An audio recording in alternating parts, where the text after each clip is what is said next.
Iya, jadi kali ini Bismillahirrahmanirrahim. Assalamualaikum warahmatullahi wabarakatuh. Pada kesempatan kali ini saya akan mempresentasikan atau kemudian membahas mengenai jenis dan model penelitian tindakan kelas. Nah, pada jenis dan model penelitian tindakan kelas, sebelum kemudian kita melangkah lebih jauh mengenai jenis dan model penelitian tindakan kelas, maka kita harus melihat dulu apa itu penelitian tindakan kelas atau kita singkat sebagai PTK. Nah, PTK adalah bentuk penelitian reflektif yang dilakukan oleh guru yang hasilnya dapat dimanfaatkan sebagai alat untuk pengembangan kurikulum, pengembangan sekolah, pengembangan keahlian mengajar, dan sebagainya.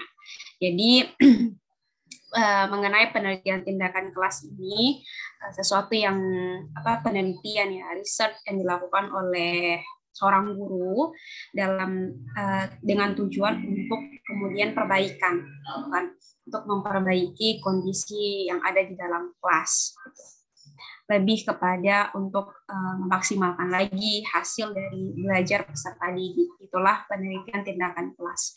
Nah, kemudian mengenai model penelitian tindakan kelas atau PTK atau CAR atau Classroom Action Research itu merefleksikan tahapan pelaksanaan PTK yang meliputi perencanaan atau plan, pelaksanaan atau act, pengamatan atau observe, sama refleksi atau reflect. Gitu.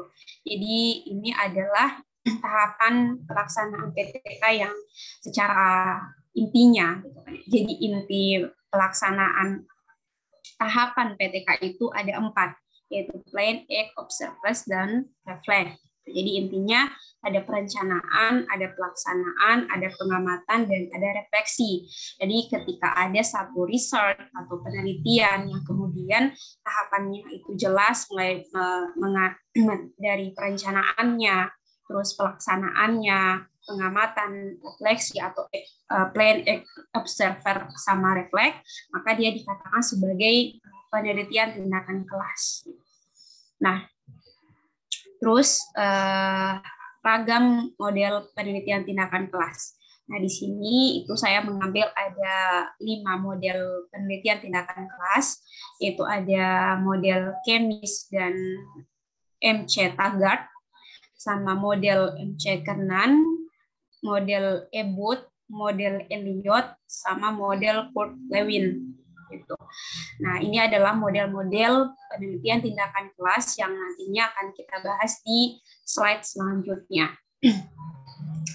Nah, pada model Kemis dan MC Taggart itu mencakup 4 langkah, yaitu merumuskan masalah dan merencanakan tindakan, melaksanakan tindakan dan pengamatan atau monitoring, refleksi hasil pengamatan, dan yang terakhir itu adalah perubahan atau revisi perencanaan untuk pengembangan. Jadi kalau kita lihat di sini ya tentu saja berlandaskan ya pada tahapan inti yang pertama kali kita bahas tadi, yaitu ada act, ada plan, act, observe, sama reflect. Jadi di sini kalau kita lihat pada model Kemis MC Taggart yang sebenarnya dari kelima model-model PTK ini semuanya itu mencakup 4 inti tahapan pelaksanaan PTK itu. Jadi semua model yang tadi itu pelaksanaannya mencakup 4 inti tadi, plan, act, observe, sama reflect. Hanya saja mungkin penjabarannya, perlakuannya itu yang berbeda-beda. Dia tetap mencakup 4 inti tadi. Makanya di dalam model Kemis dan MC Taggart itu ada merumuskan masalah gitu kan. Terus setelah merumuskan masalah, tentu saja merencanakan tindakan gitu kan. Terus pelaksanaannya dan refleksinya, gitu. Dan juga revisi untuk perencanaan lebih ke depannya atau pengembangan untuk perencanaan. Nah, terus ada yang namanya model MC Kernan gitu. Nah, di penjabaran MC Kernan itu lebih rinci dari proses PPK. Nah, di mana ada analisis situasi atau kenal medan gitu. Jadi apa namanya ya? Ketika analisis situasi atau kenal medan, tentu saja kita harus mengetahui medan yang sedang kita tempuh gitu kan. Ya kayak kita mau berkendara, kita harus tahu medannya seperti apa gitu kan. Makanya ketika kita menjadi seorang guru gitu kan, menghadapi apa namanya situasi pembelajaran, maka kemudian kita harus mengetahui medan seperti apa yang sedang kita hadapi gitu kan. Kondisi siswanya, misalnya siswanya ekspresif ketika di apa namanya dikasih action seperti ini gitu kan, atau mereka akan apa ekspresif dalam belajar ketika kita kasih tindakan seperti ini gitu kan.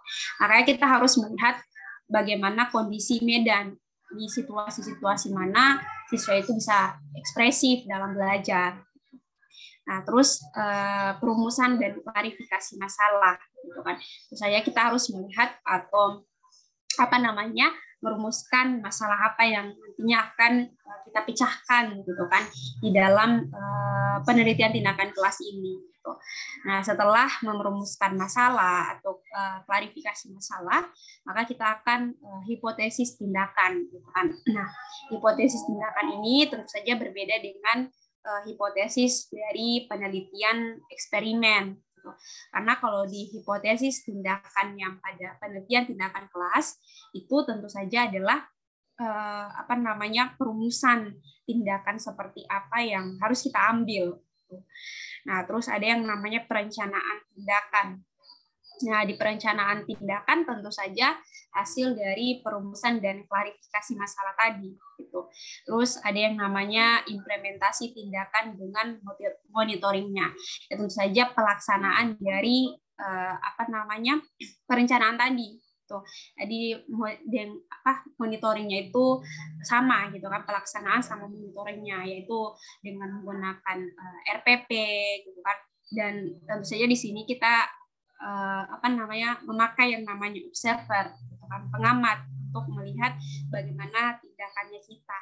Makanya kemudian akan dievaluasi secara bersama-sama dan akan lakukan namanya refleksi ya, dan pengambilan keputusan untuk pengembangan selanjutnya. Jadi ketika melakukan evaluasi, tentu saja tujuannya adalah refleksi kan.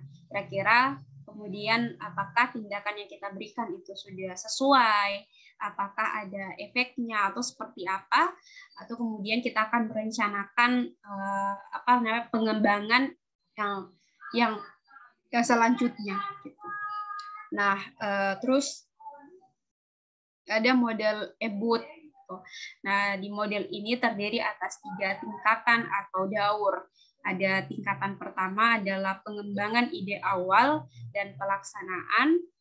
Ada monitoring, pelaksanaan dan pengaruh terhadap subjek yang diteliti. Ada catatan monitoring tersebut digunakan sebagai bahan revisi rencana umum tahap kedua.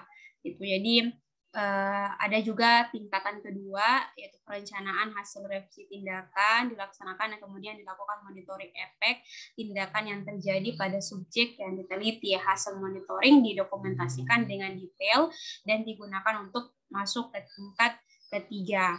Jadi model EBUT ini seperti siklus ya. Ada siklus 1, siklus 2 gitu kan.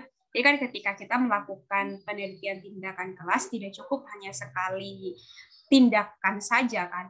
Jadi ada beberapa siklus yang kemudian kita harus lakukan. Makanya di model EBUT yang dimaksud dari tingkatan 1 sama tingkatan 2 itu tindakannya sama gitu kan. Tindakannya sama yaitu ya seperti yang tadi dijelaskan. Makanya ketika tindakan 1 itu dilakukan, terus tingkatan 2 itu dilakukan, maka kemudian akan ada yang namanya hasil monitoring gitu kan, dokumentasikan dengan detail yang digunakan untuk masuk ke tingkat ketiga Itu. Nah, di tingkat ketiga itu dilakukan seperti tindakan sebelumnya dan kemudian kembali ke tujuan umum PTK untuk mengetahui apakah permasalahan dirumuskan dapat dipecahkan. Jadi setelah melalui yang namanya siklus 1, siklus 2, siklus setelah dilakukan tindakan-tindakan pada siklus itu, maka akan dilihat apakah kemudian ada efeknya atau ada pengaruhnya, kira-kira apa perbedaan antara siklus 1 sama siklus 2 itu. Makanya inilah yang akan dirumuskannya. Apakah kemudian masalah yang ada dalam kelas ini dapat dipecahkan pada siklus 1 sama siklus 2, atau adakah perbedaan antara tindakan di siklus 1 sama tindakan di siklus 2, dan manakah kemudian siklus yang berpengaruh terhadap siswa. Itu kan siklus di manakah yang berpengaruh terhadap siswa gitu. Nah, terus ada yang namanya model Kurt-Lewin. Nah, menjadi acuan pokok atau dasar dari berbagai model PTK yang ada konsep dari PTK berdasar tindakan dari Kurt-Lewin adalah perencanaan atau planning, ada tindakan acting, ada pengamatan observing, dan refleksi atau reflecting. Jadi di model Kurt-Lewin ini adalah acuan pokok, atau mereka itu biasa menggunakan model Kurt-Lewin ini. Karena biasanya model Kurt-Lewin ini sudah mencakup keempat tadi yang sebagaimana dijelaskan sebelumnya, bahwa dia akan dikatakan PTK atau penelitian tindakan kelas kalau dia kemudian punya 4 tahapan inti tadi, yaitu plan, act, terus observe, sama reflecting gitu. Makanya di model Kurt-Lewin ini biasa digunakan sebagai acuan gitu kan, sebagai dasar dalam model PTK karena dia sudah mengandung perencanaan, tindakan, pengamatan, dan refleksi seperti itu. Nah, jadi itu kemudian mengenai model-model jenis dan model-model penelitian tindakan kelas. Terima kasih. Assalamualaikum warahmatullahi wabarakatuh.